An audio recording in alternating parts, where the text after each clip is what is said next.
Mas vai lá, Barba, por favor, introduza um novo tópico para a gente. Tá bom. A gente começou falando da possível prisão, enfim, do andamento do processo do Bolsonaro. Mas também a gente falou um pouco, né, algumas lives, enfim, já é a 20ª vez que o Monark vem aqui, então eu já nem sei qual foi, mas falamos sobre a prisão do Lula, né? A gente falou sobre a prisão do Lula, que foi, enfim, foi extinguida, revogada, anulada, enfim, o termo vocês podem decidir melhor. O Vinícius, o que você acha desse processo em relação ao Lula, dessa liberação do Lula, né? Assim, se realmente existe essa questão de que o Bolsonaro teria de fato agido para soltar o Lula e o Lula, enfim, pôde concorrer. Vamos falar um pouco sobre esse tema. Então, eu queria até levantar um ponto importante aqui. Da última vez que o Monark esteve aqui, eu vi você dizendo que nós, de esquerda, pedimos anistia. Nós nunca pedimos anistia. Isso é importante a gente dizer que a gente nunca pediu anistia. Até porque a anistia é aquela pessoa que ela é condenada, ela é culpada, e aí ela chega e fala, ó, eu quero anistia para poder me livrar do meu crime. É basicamente isso. A esquerda, a todo momento, tentou provar a inocência do Lula. Você não vai ver ninguém levantando bandeira de anistia. Então isso é importante a gente diferenciar, que a anistia é para quem é o culpado e não tem mais justificativas, e aí ela vai lá e pede anistia. Por isso que é tão estranho o Bolsonaro pedir anistia antes de ser condenado. Porque dá a sensação de que ele já está assumindo de que ele é condenado e aí ele está pedindo anistia. Agora, no que diz respeito ao Lula, vamos lá. Eu acho que está mais do que claro tudo o que aconteceu ali. O Lula ele não foi acusado de roubar a Petrobras. Não está isso na acusação contra o Lula. Ele não foi acusado de roubar a Petrobras. O Lula, a questão do triplex, a questão do sítio, não tinha nada a ver com Curitiba. Não tinha nada a ver com Petrobras, não tinha nada a ver com Curitiba. O juiz Sérgio Moro, eu vou até trazer aqui, Barba, uma coisa interessante. Eu já entrevistei o Tony Garcia, que foi um dos colaboradores da Lava Jato. Esse cara é um cara que ele tem muita coisa mesmo para poder te dizer. Ele me falou que, não sou eu que estou falando, já vou logo deixando bem claro, isso aí são palavras do Tony Garcia. Tony Garcia falou que o Sérgio Moro ele conseguiu a gravação da Festa da Cueca. Vocês já ouviram falar na Festa da Cueca? Já ouvi falar, mas... Então, a Festa da Cueca seria uma festa com prostitutas que, segundo o Tony, envolveria desembargadores e pessoas lá da elite do judiciário. E o Sérgio Moro teria, segundo o Tony, conseguido essa gravação da Festa da Cueca, todo mundo com prostituta, e que o Sérgio Moro faria, né, esse tipo de chantagem com essas pessoas para que essas pessoas não reformassem decisões dele na primeira instância. Isso aí foi o Tony que me falou. Ele falou isso em público, tá? Ele não falou para mim no privado. Isso aí o Tony fala isso abertamente. Se vocês quiserem chamar o Tony aqui a qualquer momento. Segundo o Tony, segundo pessoas que estiveram lá, todos eles dizem a mesma coisa. O Sérgio Moro falava, olha, você precisa fazer o depoimento dessa forma, de modo que você vai culpar o Lula. E aí você vai procurar quais foram as provas contra o Lula. Não existiu. O Reinaldo Azevedo, o jornalista que ele sempre foi um símbolo antipetista, mas ele é também anti-lavajatista. Ele faz esse desafio até hoje, para as pessoas que quiserem apresentar uma única prova contra o Lula. Não existia uma única prova. Não existia nada. Eles inventaram lá que foi feita uma obra na cozinha do tal triplex, que nem era triplex. O Lula não foi acusado também de roubar o triplex, nem era isso também. Ele foi acusado de receber obra na cozinha, aí inventaram que a empresa teria contrato com o governo federal, que já não era nem mais ele o presidente. O Sérgio Moro inventou uma grande bagunça e a gente sabe por que o Sérgio Moro inventou a bagunça. A gente viu. O Lula era o primeiro colocado nas pesquisas, tiraram ele das eleições, e isso aí sim deveria revoltar. E a mesma direita que hoje fala em ditadura do judiciário e tudo mais, ria. A direita dava risada quando fizeram isso com o Lula. O Lula era o primeiro lugar nas pesquisas. Tiraram o Lula da corrida eleitoral, o Bolsonaro era o segundo colocado e o Bolsonaro venceu. E o Sérgio Moro virou ministro do Bolsonaro. E aí começaram a vazar aquelas conversas, né, do Sérgio Moro combinando as coisas todas, aquelas coisas que, quando começou a vazar aquelas conversas do Sérgio Moro, o negócio ficou muito evidente. E aí, a partir do momento que aquilo ali ficou muito evidente, não teve como sustentar no Supremo Tribunal Federal. Então, o que eles fizeram? Eles declararam o judiciário parcial, porque ficou compreendido que o Sérgio Moro tentou prejudicar o Lula por motivos políticos. Não teve uma única prova contra o presidente Lula. Então, a gente não tem que reclamar por que soltaram o Lula para concorrer. Não, a gente tem que reclamar por que prenderam o Lula e não deixaram ele concorrer com o Bolsonaro em 2018. É esse o ponto. E eu, pelo menos como uma pessoa de esquerda, eu vi o Lula perder o Neto e vi o que o Sérgio Moro fez, inclusive os ministros do Supremo Tribunal Federal, em relação aí no enterro do Neto e no enterro do irmão. Se eu não me engano, foi o Dias Toffoli, se eu não me engano. Eu não recordo agora quem foi que fez isso. Que colocou uma série de medidas para dificultar até o Lula de ir no enterro. Eu não recordo bem, também não vou dar uma informação imprecisa. Pô, o cara perdeu o Neto, o cara perdeu a esposa dele tinha pressão alta, ela não aguentou a pressão, acabou falecendo. Então o Lula é um cara que sofreu pra caramba com tudo que ele passou. E aí o pessoal ainda fala, por que soltaram? Cara, soltaram e a justiça ainda está devendo para ele, está devendo ao Brasil, porque tiraram o primeiro colocado nas pesquisas das eleições. E um processo que hoje é um processo que está comprovado que o judiciário foi parcial. Agora, no que diz respeito ao Bolsonaro, se aparecer alguma comprovação, se aparecer alguma conversa, alguma coisa, alguma prova material de que, de fato, as pessoas queriam prejudicá-lo, de que ele é bonzinho, ele não tentou o golpe, aquela reunião ali com o general Heleno, ela não existiu, nada daquilo que a gente viu, a minuta do golpe não existiu. Se aparecer alguma prova material de que tudo aquilo foi criado, foi uma farsa, foi inventado, eu defendo que ele tenha a sua pena, caso ele seja condenado, né, anulada e daí por diante. Mas hoje não existe nada. Hoje existem as provas e não existe nenhum sinal de que essas provas tenham sido forjadas. Eu vou dar um exemplo para você. O Bolsonaro foi acusado também, ele teve que depor sobre aquela questão da baleia. Parece que ele importunou uma baleia e tal. Então, aquilo ali foi uma coisa que realmente, o cara tá ali, apareceu uma baleia. Como que a gente vai dizer que ele importunou? Quem que vai dizer se foi ele que foi atrás da baleia ou a baleia que foi atrás dele? Então, naquele caso ali, eu acho que ele estava certo. Né? Naquele caso ali estava certo. E não deu em nada, ficou por aquilo mesmo. Eu tenho que ser justo. Não, eu vou ser justo aqui. Aquele caso ali foi um caso que, ao meu ver, foi absurdo. Agora, no caso da tentativa de golpe, cara, tem as provas materiais ali. Se em algum momento alguém conseguir reverter essas provas, aí é coisa para o futuro. Mas hoje, tudo indica que ele será preso. Se ele não fugir, né, mano? Esse negócio de correr para os Estados Unidos. Bicho, eu tô nem aí pra essa merda, pra ser sincero, entendeu? Porque a questão é, o país está mergulhado no caos. O crime organizado controla as nossas instituições. A nossa Constituição foi desrespeitada e já não vale mais nada. Tudo que acontece vem da cabeça dos ministros, entendeu? Que eles formaram uma ditadura nesse país.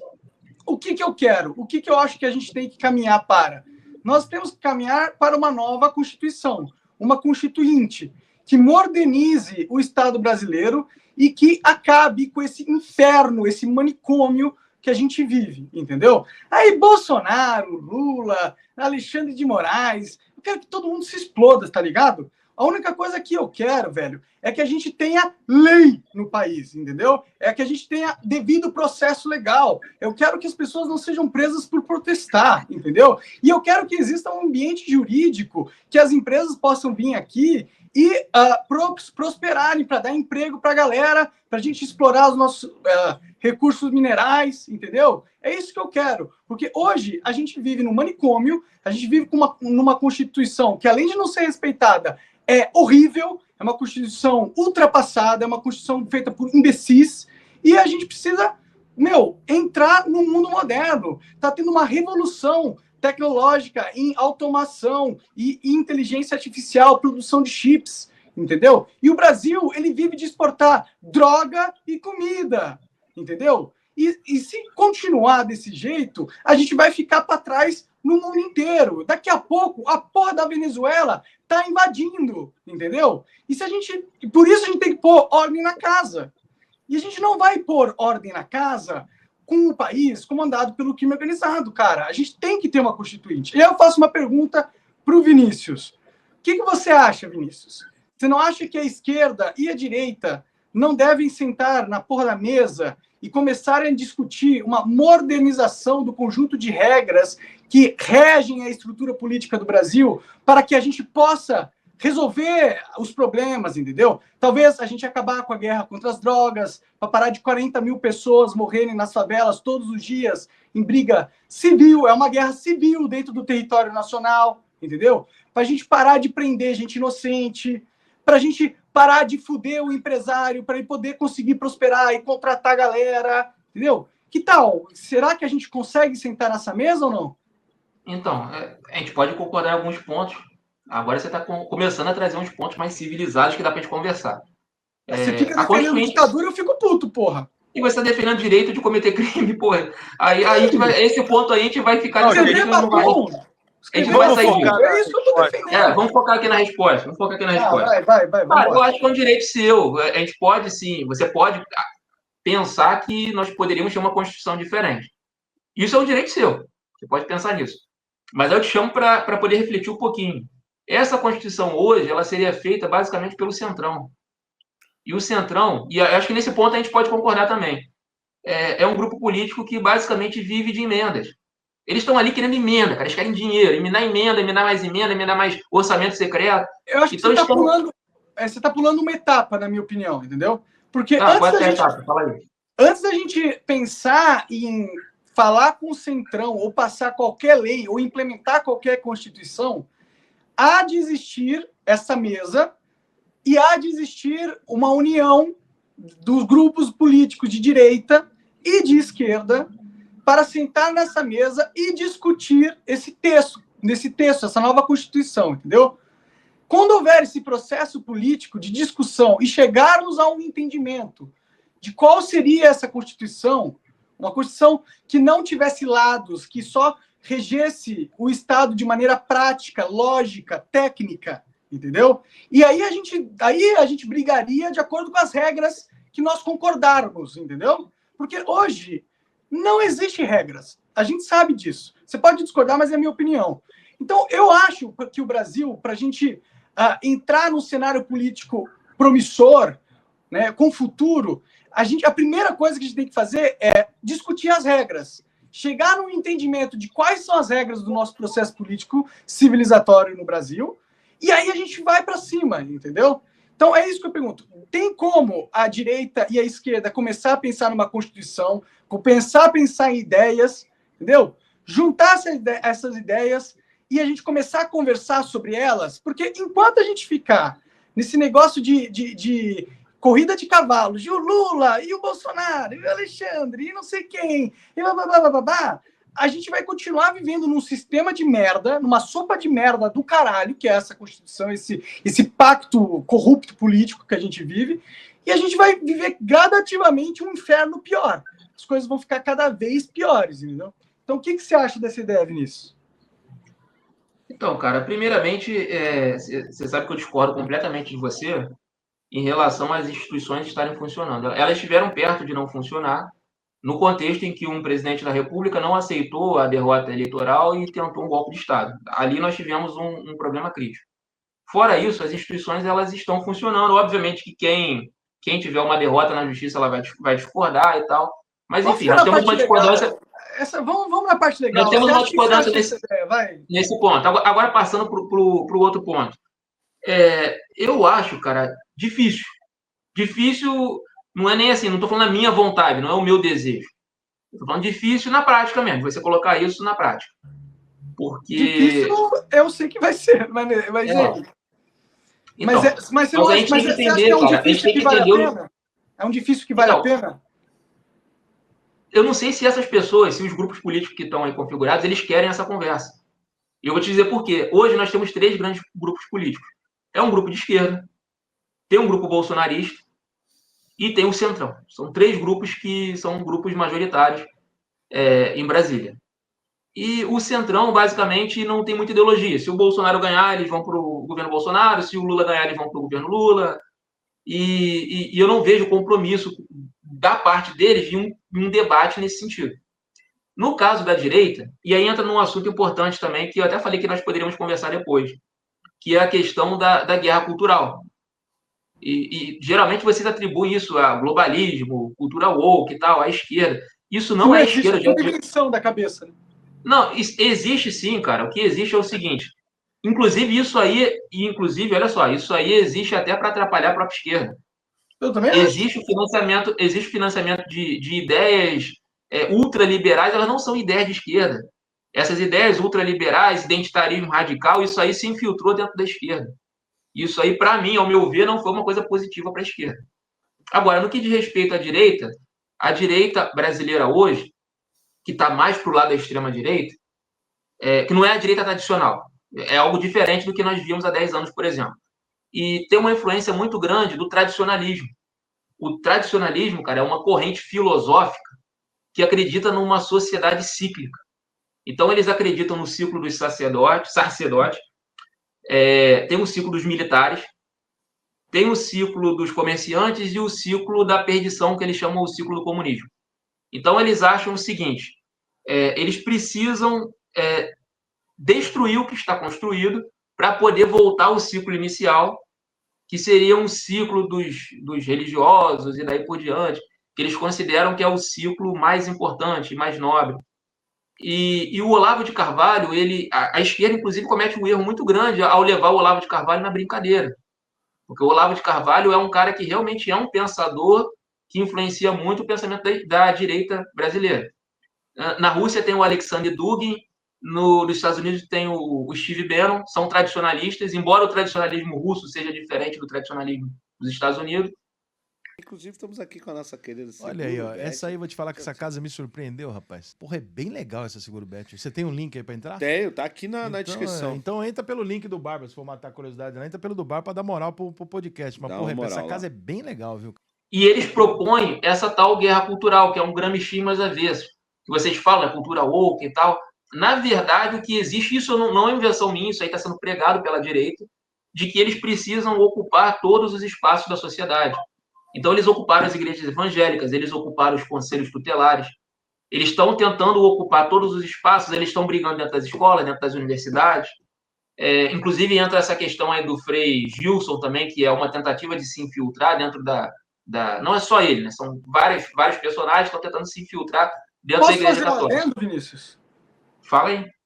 Você está falando das faculdades, né, e do meio acadêmico. Você acha que o meio acadêmico e as faculdades hoje são de direita? Você tem essa visão? As faculdades particulares, elas têm uma tendência um pouco mais à direita. As faculdades públicas, eu enxergo, elas têm uma tendência muito mais à esquerda. Mas o ponto não é esse. O ponto não é esse. O ponto é que existe um plano, e é um plano aberto. Se você for ver o Nicolas Ferreira em um podcast, por exemplo, ele fala isso abertamente. Todos aqueles que seguem o olavismo, eles falam dessa guerra cultural. Mas aí que está o ponto. Aí você me perguntou se dá para sentar, para conversar e tal. Eles não querem conversa. Eles estão nessa guerra cultural, eles estão travando. A esquerda está para trás, nesse sentido. Eu tento conversar com muitas pessoas dentro da esquerda. A esquerda é uma esquerda que está muito antiga, fazendo política com mentalidade da década de 80, com a década de 90, ou então com a influência justamente do que você chama de cultura woke, né? Que eu chamo que é algo... identitarismo radical, eu costumo dizer que é identitarismo radical. Existe também um termo que é revoluções coloridas e tal, e não é colorido no sentido LGBTQIA+, é colorido no sentido de serem revoluções que não são... Que parecem existe financiamento por trás e tal, é uma coisa que eles incitam as pessoas e daí por diante. Então, existe um problema muito grande dentro da esquerda, existe uma esquerda que está infiltrada por esse identitarismo radical, existe uma esquerda que faz política com a cabeça da década de 80 e existe uma extrema-direita que quer ocupar todos os espaços da sociedade, travando uma guerra cultural contra a esquerda. Então, eu não enxergo essas pessoas sentando para conversar, eu não consigo enxergar um acordo desse jeito que você está propondo. E aí ainda entra a questão do Centrão. O Centrão recebe muita influência de lobbies, de empresários, de agronegócio. Você vê a bancada do agronegócio é imensa. Então, tem interesses financeiros por trás disso. Eu acredito que seria uma coisa muito complicada. Pelo que você fala, então, Vinícius, você está condenando o Brasil a nunca melhorar, entendeu? Não, eu estou convidando as pessoas a pensarem. Todo mundo que estiver aqui, quem for de esquerda, quem for de direita, eu estou convidando as pessoas a refletirem que o caminho hoje não está bom. O futuro, a gente muda. Então, mas o que você acha, você pessoalmente, Vinícius, entendeu? O que você acha da ideia da gente pegar, pelo menos a galera jovem, que não é bitolada nessa disputa política, pegar e pensar numa constituição técnica que não é de esquerda e nem de direita, então, que visa respeitar as liberdades e os direitos individuais das pessoas, liberdade, livre expressão, o direito político, o direito de imprensa, acesso a armas, que é muito importante, e também a gente podia pensar, cara, em modernizar a nossa noção de representação política, porque a gente não pode ignorar que a forma com que o Estado é feito hoje foi pensado em tecnologias do passado, quando a comunicação era difícil, quando você tinha que mandar uma carta de um estado para o outro e demorava 3 meses para chegar. Então você precisava eleger um representante para te representar nesses fóruns públicos, porque era impossível você ir lá todo dia, era muito longe. Só que agora com a internet, com a tecnologia de blockchain, você consegue criar um fórum digital onde você poderia ter os direitos políticos representados das pessoas individualmente, de uma forma líquida. Os caras chamam de democracia líquida, entendeu? E, nesse sentido, a população poderia escolher um representante para atuar, escolhendo politicamente as decisões no fórum, mas poderia também, individualmente, pegar o seu peso do voto e escolher aonde ele gostaria que o peso do voto dele estivesse na medida, para que, caso o seu representante tiver uma opinião contrária a ele, vale a opinião do cidadão. Ele tem a preferência no voto, entendeu? Então, mesmo que, por exemplo, o Nicolas Ferreira escolha votar contra a legalização da droga, um cara que, para outras questões, mantém ele como representante, consegue entrar no fórum digitalmente e marcar o peso do seu voto favorável à legalização das drogas, por exemplo, entendeu? Isso seria uma democracia líquida, e seria uma descentralização do poder do voto. O que você acha sobre essa ideia? Será que ela não poderia estar na Constituição? Gente, eu vou só resolver um negócio aqui enquanto vocês respondem, tá? Continue. Então, eu acho que, primeiramente, as ideias que você propôs, você sabe que eu discordo completamente esses conceitos de liberdade seu. Mas, numa sociedade civilizada... Mas vai lá.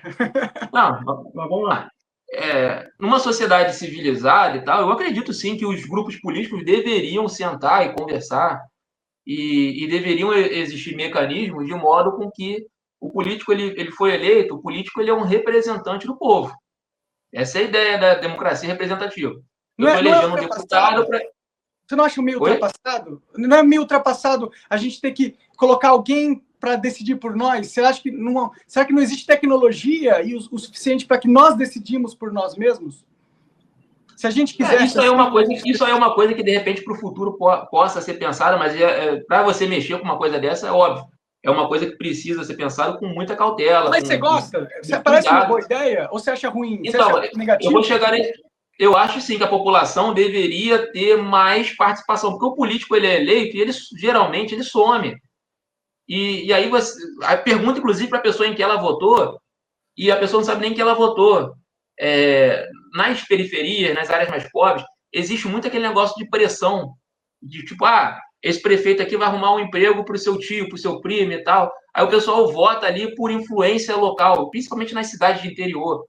Eu sou aqui do Rio de Janeiro, eu não sou do interior, mas eu conheço bem o estado do Rio de Janeiro e sei como é que funciona. Então, todo mundo eles não sabem quem eles votaram, eles não fazem a menor ideia de quem eles votaram. Eles votaram em quem uma pessoa influente da cidade mandou votar. Então, realmente, a democracia hoje brasileira é uma democracia no sentido de representatividade, precisa ser repensada.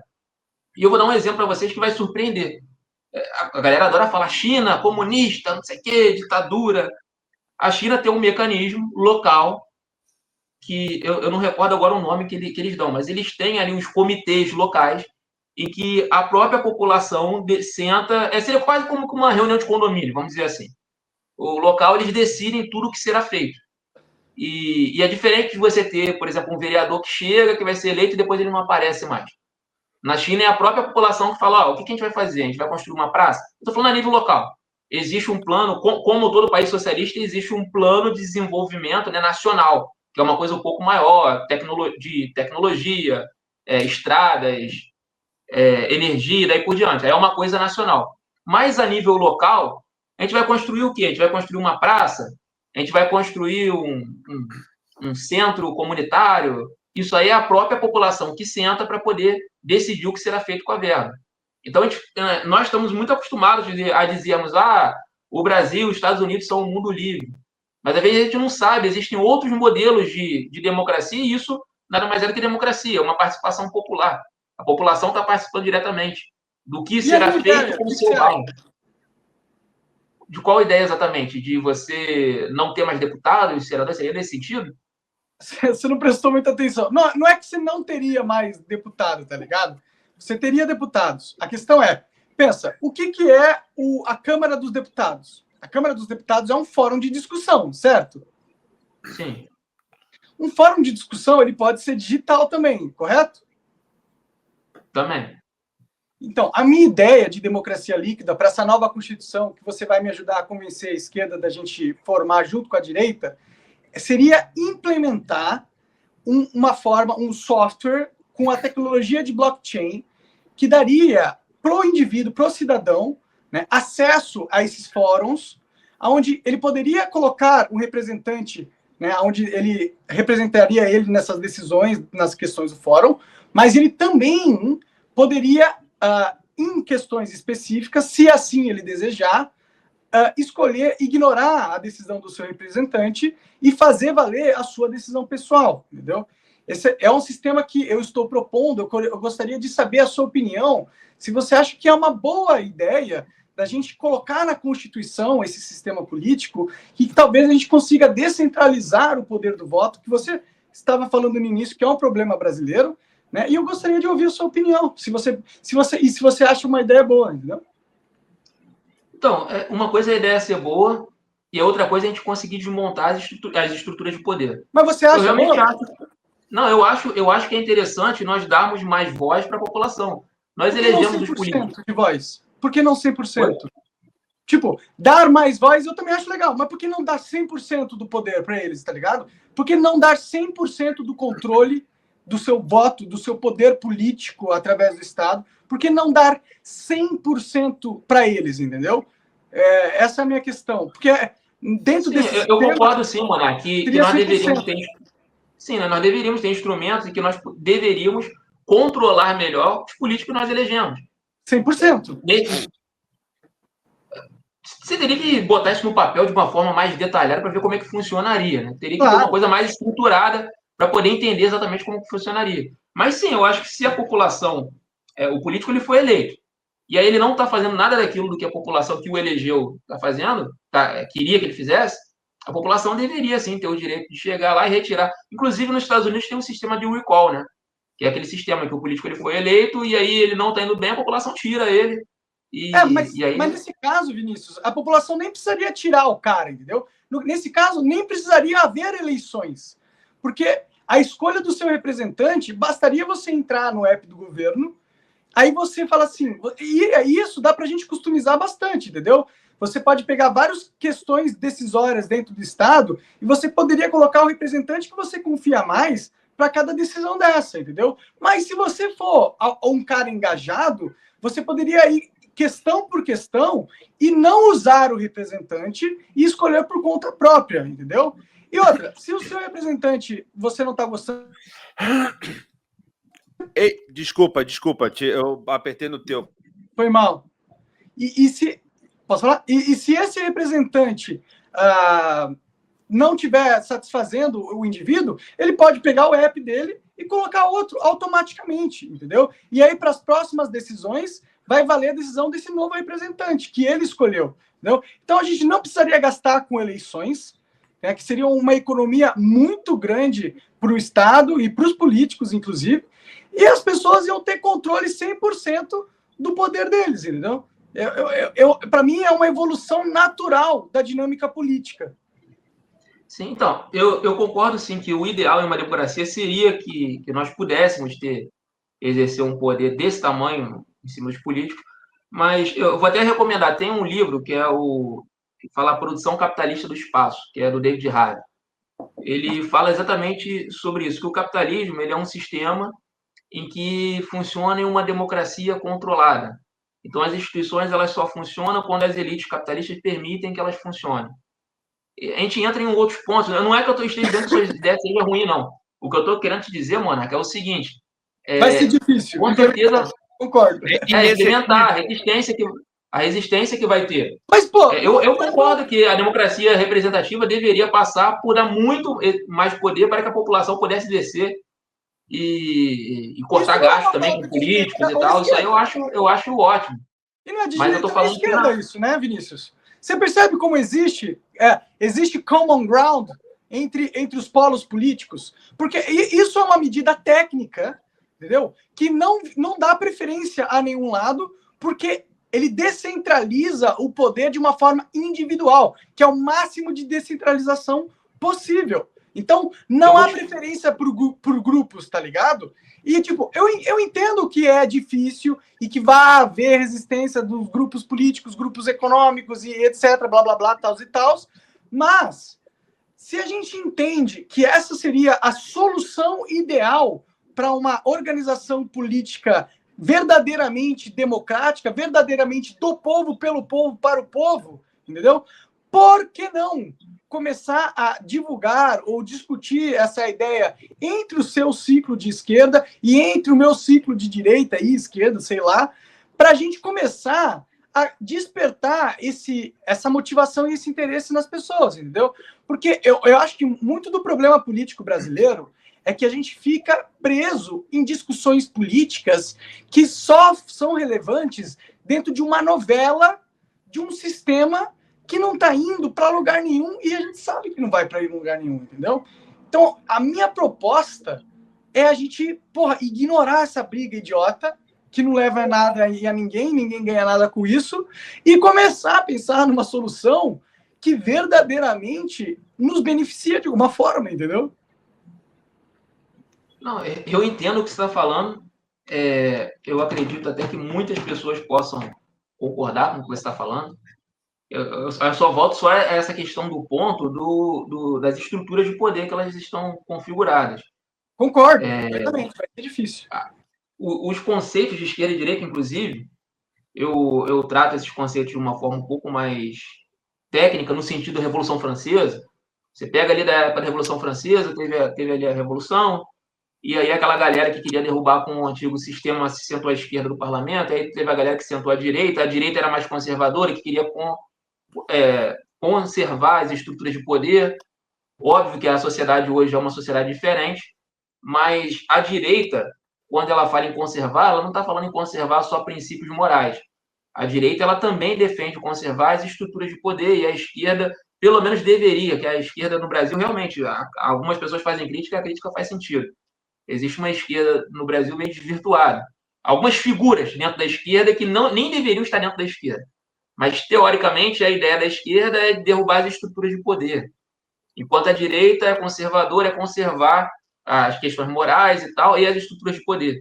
Só que, politicamente, é melhor para a direita falar de questões morais. Olha, nós vamos conservar o seu modelo familiar, vamos conservar a sua religião, porque se eles tiverem que falar que vão conservar as estruturas de poder, eles não conseguem eleger ninguém.